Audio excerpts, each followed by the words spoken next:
Kim Pao, nagpakaligaya sa Norway. Bakasyon, sinusulit at gumagawa ng unforgettable moments.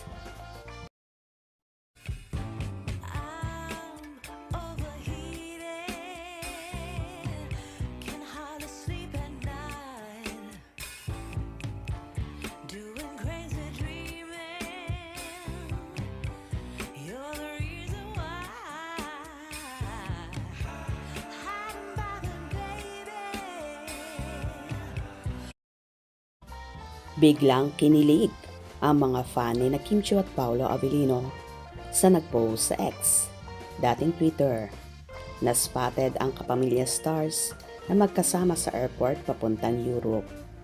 As of this writing, may nagpost sa Instagram na netizen ng latest update kung saang bansa currently nakitang magkasama sina Kim at Paolo. Nasa Norway sila ngayong dalawa. Silang dalawa lang. May nag-reply sa comment nung nakakita kina Kim at Paolo sa Norway. Double checking kung kailan nila nakita ang celebrity couple. Really?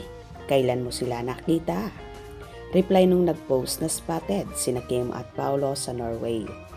Hindi ako ang nakakita. Pero yung friend ko na nasa Tromsø, Norway ngayon, naka-red si ate mo Kim Chiu.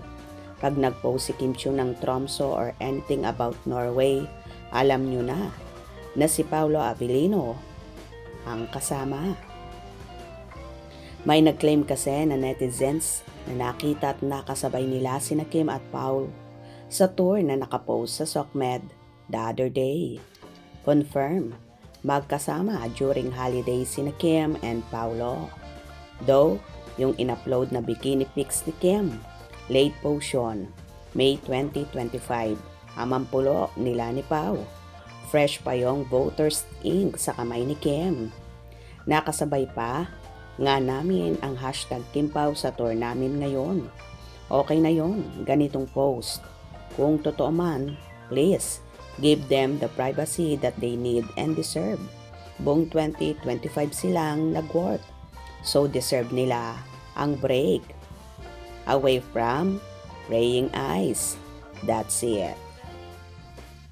Siguro naman lahat ito ay totoo at hindi naman siguro gagawa ng storya ang fanay na mismong nakakita sa Kim Pao sa Norway.